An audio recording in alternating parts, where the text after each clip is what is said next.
Gold trusted gold buyers మీరు తాకట్టు పెట్టిన బంగారాన్ని విడిపించి ఈ రోజు ఉన్న మార్కెట్ ధరకు కొనబడను. మురళీమోహన్ గారి కెరీర్ విషయం మీరు ఎప్పుడైనా సరే మీ ప్రయాణం గురించి మీ ప్రస్థానం గురించి మాట్లాడేటప్పుడు అదేదో సరదాగా అలా జరిగిపోయింది, సరదాగా సినిమాల్లోకి వచ్చేసాను, సరదాగా బిజినెస్లోకి వచ్చేసాను ఇలా చెప్తూ ఉంటారు. బట్ రియాలిటీ ఏంటంటే మీరు చుట్టూ ఉండే పరిసరాలని చాలా జాగ్రత్తగా పరిశీలిస్తారు. నాకు అతడు సినిమా ఎలా ఆన్బోర్డ్ అయిందని ఒక ఐడియా నేను అనుకుంటున్నప్పుడు నాకు ఒక ఆలోచన వచ్చింది సార్. త్రివిక్రమ్ అనే వ్యక్తి శ్రవంతి రవికిషోర్ వాళ్ళ బ్యానర్లో సినిమాలు చేస్తూ వాళ్ళ అసోసియేషన్ కూడా చాలా పెద్దది. వాళ్ళు అంత బాగా ఉన్నప్పుడు ఎక్కడో ఉన్న త్రివిక్రమ్ తీసుకొచ్చి మొదటి సినిమా ఇద్దామని ఆలోచన చేశారంటే మీరు ఎంత అబ్జర్వ్ చేశారు త్రివిక్రమ్ గారిని అప్పుడు? అంటే అప్పుడు చాలా సినిమాలకి బ్యాక్గ్రౌండ్లో ఉండి వర్క్ చేసేవాడు ఆయన. సార్ సబ్జెక్ట్ సెలక్షన్ కానీ, సబ్జెక్ట్ వర్క్ చేయటం కానీ, లేకపోతే అతని సొంత సబ్జెక్ట్ అవ్వటం కానీ, ముఖ్యంగా స్క్రీన్ ప్లే డైలాగ్స్ కంప్లీట్గా అతనే చేశాడు. ఆ సినిమాలన్నీ సక్సెస్ అని చూసిన తర్వాత రోజు నేను ఆ బ్రదర్ కిషోర్ గారు ఇద్దరు కలిసి కూర్చొని మనం నెక్స్ట్ పిక్చర్ త్రివిక్రమ్కి ఇస్తే ఎట్లా బాగుంటుంది, అతన్ని మనం డైరెక్ట్ కూడా చేయొచ్చు కదా, స్క్రీన్ ప్లే బాగుంటుంది, మాటలు బాగుంటున్నాయి, అన్ని రకాలుగా బాగుంది, మనం ఫస్ట్ టైం ఛాన్స్ మనం ఇద్దాం.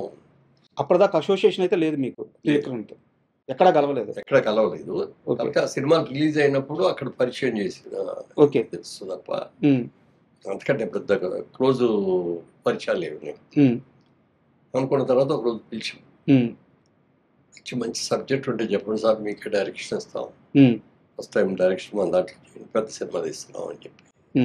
అంటే సార్ మీరు ఇచ్చినందుకు చాలా సంతోషం అండి, కానీ మన రవికిషోర్ గారికి మాట ఇచ్చాము, దానికి మీరు ఒప్పుకునేటట్టే చేస్తాను, సెకండ్ పిక్చర్గా చేస్తానండి. అది ఎవరు హీరో అంటే పలానా హీరో అని. సరే అయితే ఎన్ని రోజుల్లో అయిపోతుంది అంటే నెలలో అయిపోతుందండి, నెల 15 రోజుల్లో షూటింగ్ కూడా అయిపోతుంది అని అన్నారు. అయితే మేము ఈ లోపల సబ్జెక్ట్ అది మీరు చేస్తే సబ్జెక్ట్ ఓకే చేసుకొని మిగిలిన క్యాస్టింగ్ అంతా సెలెక్ట్ చేసుకుందాం అని చెప్పి అంటే వెంటనే చెప్పారు. ఇక్కడే కూర్చొని ఎదురుకుంటే ఇలాగే కూర్చొని చెప్తే నెంబరు 3 hours చెప్పారండి. అక్కడ నేను మా బ్రదరు ముగ్గురే, ఎవరికి చెప్పేసి సభకి ఎవరు రావద్దు, డిస్టర్బ్ చేయొద్దని ఫోన్లు కూడా స్విచ్ ఆఫ్ చేసుకొని కూర్చొని సినిమా మా కళ్ళ కట్టినట్టు చూపించారు సినిమా, ప్రతి షార్ట్ ఎలా ఉన్నది అనేది చూసిన తర్వాత అప్పుడు అనిపించింది డెఫినెట్గా డైరెక్టర్గా కూడా చాలా మంచి పేరు తీసుకుంటాడు, స్క్రీన్ ప్లే బ్రహ్మాండంగా ఉంది, డైలాగ్స్ చాలా బాగున్నాయి అని అనుకున్నాం. బాగుందండి సినిమా, సబ్జెక్ట్ చాలా బాగుంది, హీరో గారికి కూడా ఒకసారి చెప్పాను, హీరో గారు చెప్పగానే ఆయన వెంటనే ఓకే చేశారు. ఆయన చేసిన తర్వాత నేనే అంతా అయిన తర్వాత సినిమా అయితే అద్భుతంగా ఉందండి, కానీ కొంచెం hero character beginning negative character లాగా ఉంది, నాకు ఒక్కటే ఒక ఫస్ట్ చేయడానికి వీలవుతాను అంటే అయినా అన్నాడు. మా బ్రదర్ కిషోర్ కూడా వాళ్ళ ఇంటర్నేషనల్ సినిమాల్లో కూడా హీరో క్యారెక్టర్ నెగిటివ్ నుంచి స్టార్ట్ చేసి పాజిటివ్ తీసుకెళ్ళటం అప్పుడు అది ట్రెండ్ స్టార్ట్ అవుతుంది అని చెప్పేటప్పటికి నేను కూడా కన్విన్స్ అయ్యాను. సరేనండి, నెగిటివ్ అంటే మరీ నెగిటివ్గా ఏం లేదు, క్యారెక్టర్ అలా ఉంది కదా అని చెప్పిన దాని మీద చేశారు. పర్ఫెక్ట్గా స్క్రిప్ట్ కూడా రాశారు.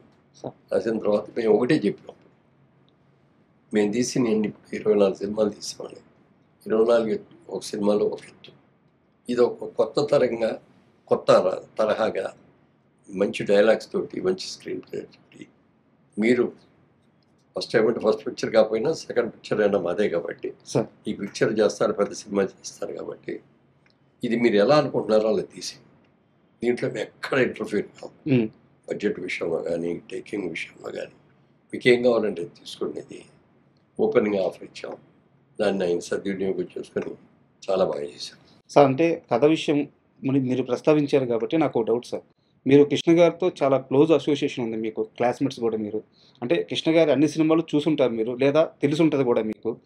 రౌడీ అన్నయ్య అని చెప్పి కృష్ణ గారితో ఒక సినిమా ఉంది సార్, తమ్మారెడ్డి భరద్వాజ్ గారు డైరెక్టర్. ఆ సినిమా కథ మన అతడు సినిమా కథకి చాలా దగ్గరగా ఉంటుంది అనిపిస్తుంది.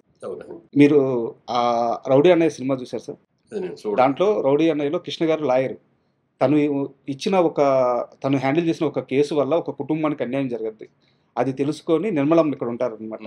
నిర్మలమ్మ ఇంటికి వచ్చి ఆ కుటుంబం మొత్తానికి న్యాయం చేస్తారనమాట. ఆ ఊర్లో ఆ కుటుంబానికి ఏం సమస్యలు ఉన్నాయో అవన్నీ సాల్వ్ చేసి నిర్మలమ్మ గారి మనవడు కాకపోయినా సరే నువ్వు మనవడు కాకపోతే ఏమి నాకు అంత మంచి చేసావు అని చెప్పేసి క్లైమాక్స్ సీన్స్. సేమ్ మన అతడిలో కూడా తన వల్ల ఆ కుటుంబానికి నష్టం జరగదు కాబట్టి మోనో ఇంగ్లీష్ పిక్చర్స్ సార్ వాళ్ళు ఒక దగ్గర ట్రీట్ చేసుకుంటారు, ఈయన ఇంకొక దగ్గర ట్రీట్ చేస్తుంటారు. సార్ బట్ థ్రెడ్ మాత్రం ఒక ఇంగ్లీష్ పిక్చర్ నావెల్లో ఏదో దాన్ని బేస్ చేసుకుని చేశారు. సార్ సార్ అండ్ ఇప్పుడు ఈ రిలీజ్ విషయానికి